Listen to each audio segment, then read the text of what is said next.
సంగారెడ్డి జిల్లా ఆరూరు శివార్లోని సత్యధామంలో సంగీత మహోత్సవం వైభవంగా సాగింది. సంధ్యావేళ నాదబ్రహ్మ స్వరాలతో ఆ ప్రాంగణం ఆధ్యాత్మిక వాతావరణంతో నిండిపోయింది. వేదికపై అలరించిన కర్ణాటక ప్రముఖ గాయనీలు, మృదంగం, వీణ వాద్యకారుల సమన్వయంతో సత్యధామ ప్రాంతం సంగీత సుగంధంతో పరవశించింది. సంగారెడ్డి జిల్లా ఆరూరు శివారులోని సత్యధామంలో సంగీత మహోత్సవం సంగీత ప్రియులను ఆకట్టుకుంది. కచేరీకి ఆరంభంగా త్యాగరాజు కీర్తనలు ఆలపించగా ప్రేక్షకులు మంత్రముగ్ధులయ్యారు. శ్రీ సత్యనారాయణ ఎందుకు పెద్దల వలె, నారాయణ తీర్థ తరంగాలు వంటి కీర్తనలను గాయనీలు భావపూర్వకంగా ఆలపించడంతో శ్రోతలు భక్తి పరవశంలో మునిగిపోయారు. సత్యధామంలో కచేరీ చేయడం తమకు ఎంతగానో ఆనందాన్ని ఇచ్చిందని గాయనీలు సంతోషం వ్యక్తం చేశారు. క్లాసికల్ పాటల ద్వారా దైవత్వాన్ని పొందవచ్చని సంగీత విద్వాంసులు స్పష్టం చేశారు. మృదంగం, వీణ వంటి వాద్యాల ప్రాధాన్యం, రాగాల విశిష్టత, తాళాల అందం గురించి కచేరీ మధ్యలో వాటి ప్రత్యేక వాయిద్యాలతో ప్రాధాన్యం సంతరించుకుంది. నేటి యువతలో సంగీతంపై అవగాహన పెంపొందించడమే లక్ష్యంగా ఈ మహోత్సవాన్ని నిర్వహించినట్లు వారు చెప్పారు.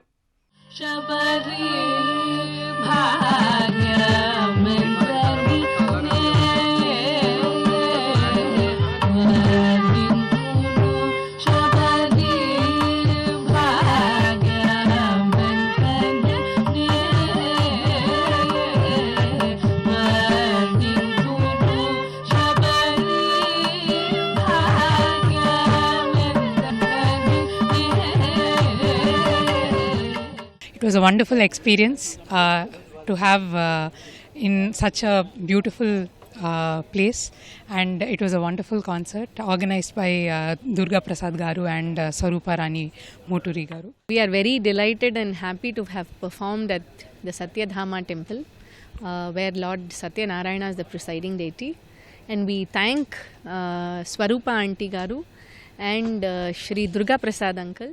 ఎన్నో అద్భుతమైన కీర్తనలు పాడారు. శ్రీ సత్యనారాయణం మెయిన్ ఎందుకు పెద్దల వలె త్యాగరాజ స్వామి వారిది, తర్వాత ఇతర నారాయణ తీర్థ తరంగాలు, ఇంకా చాలా కన్నడ పురంధరదాస్ వారి కీర్తనలు, ఇంకా అద్భుతమైన కీర్తనలు గానం చేసి చాలా ఈ గుడికి ఇంకా శోభాయమైన ఒక వాతావరణాన్ని కల్పించారు. ఈ రోజున సంగీతంతో అనేక లాభాలు ఉన్నాయి. ఇంట్లోనే కాదు, ఒంట్లో కూడా చాలా మంచిది, అందరికీ మంచిది, ఇంటికి మంచిది, దేశానికి మంచిది. సో అందరు నేర్చుకొని ఇంకా ఇంకా వృద్ధి చెందాల, చదువులో కూడా ఇంకా వృద్ధి చెందుతారు, పర్సంటేజెస్ ఇంకా పెరుగుతాయి, మెమొరీ పవర్ ఇంకా పెరుగుతుంది. సంగీతం బోరుగా అనిపిస్తుంది కావచ్చు, కానీ దాంట్లో విపరీతమైన దేవభక్తే ఉంటుంది. భక్తే సంగీతం.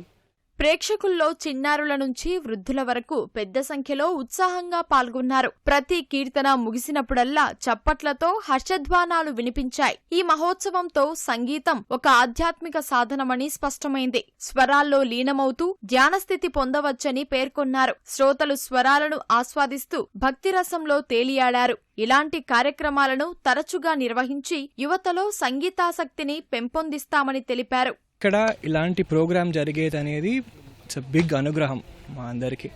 అండ్ నాకు ఇంకా హ్యాపీనెస్ ఏంటంటే ఇలాంటి పెద్ద ఆర్టిస్టులకి అకంపెనీ చేయడం అనేది. ఐ హోప్ హైదరాబాద్లో ఇంకా ఇలాంటి కార్యక్రమాలు జరగాలనేది నా కోరిక. సత్యధామం పెట్టింది ఈ ఏరియాలో కల్చరల్గా మార్పులు తీసుకురావాలి, పబ్లిక్ టేస్ట్ మార్చాలి, ప్రజల మధ్యకి ఇది రావాలి.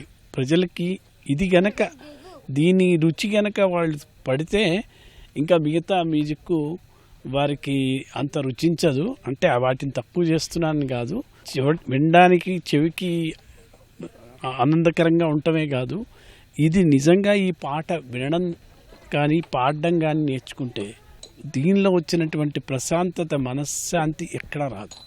అది మాత్రం నిజం.